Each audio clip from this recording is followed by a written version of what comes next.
really enjoyed booking the movies. And then the next year I started a committee that didn't exist.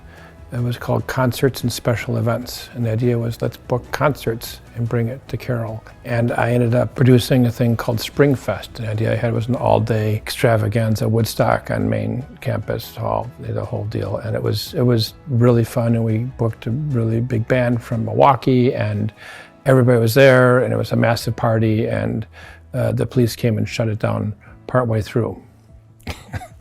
It was pretty cool, and it turned out it influenced my career then, later. I met my best friend at Carroll, Tom Sellers. Subsequently, we've done a lot of work together. We've started a nonprofit together and a company together, and have stayed connected from meeting at Carroll. So I left Carroll and ended up getting an MBA at Northwestern. I was an investment banker on Wall Street for many years in the 80s, and Exxon Valdez happened, and I thought that business should not be destroying the planet, but it should be helping the health of the people on the planet. And so I left that, and starting in 1990, working with another Carroll alum, Tom Sellers, we produced Earth Day 1990 in Washington, D.C., and there wasn't a plan to keep Earth Day going, and so for the next 5 years we produced nationally broadcast stadium concerts and helped to catalyze Earth Day organizations around the country, and then helped to form the Earth Day Network organization. It's now the world's largest secular event. Started me down a path of starting my company called Effect Partners. And what Effect Partners does is we identify major sustainability issues,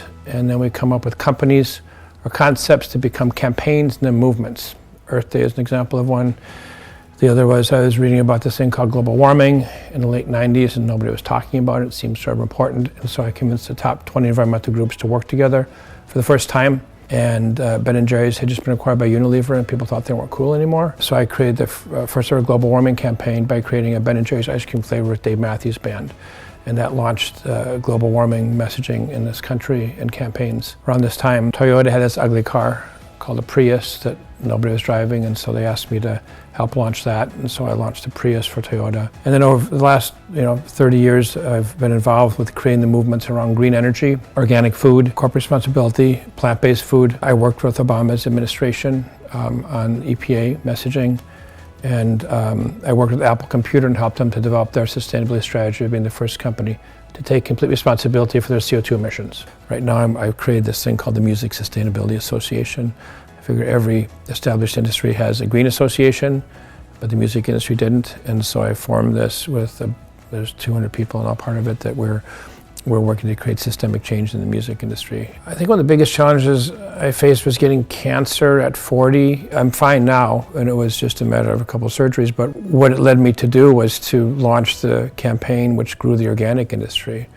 How do you reduce chemicals and pesticides in the atmosphere, which is contributing to so many cancers, and help a lot of these brands that have become household names become national powerhouses. And in the process of doing that, I started learning more and more about environmental issues.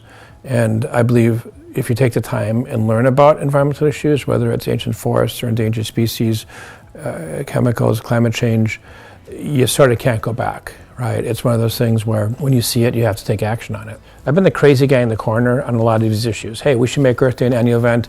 We should talk about global warming. We should talk about green energy. We should talk about hybrid cars. We should talk about plant-based food as options. I feel like so much of the problems that we're facing as a society have to do with the symptoms. They're not dealing with the cause. The cause is that corporations don't have to fully account for their impact on the health of the people on the planet, because gap accounting does not require it. Major corporations start paying for actually dealing with the waste that they're generating.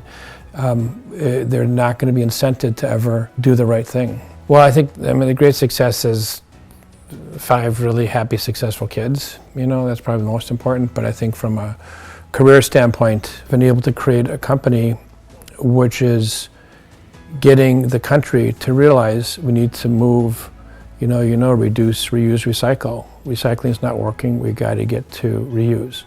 And I feel like that is a major accomplishment. I'm really honored to get this award. It's pretty cool. Carroll has been a big part of my knowledge base, and David Simpson in the psychology department. My favorite professor of my MBA program in our college, favorite teacher ever. An amazing dude. I learned so much from him. Pretty much all the programs I've done has been built upon concepts that I learned in his social psychology class. The idea of a superordinate goal. You create this goal that everybody can see themselves benefiting in. How do you make Earth Day be an annual event? How do you get all the environmental groups to work together around climate change? How do you get the organic industry or competitors to work together? How do you get the plant-based food industry to work together? How do you get the music industry to work together? It's all about creating a superordinate goal, and you can truly change the world with that.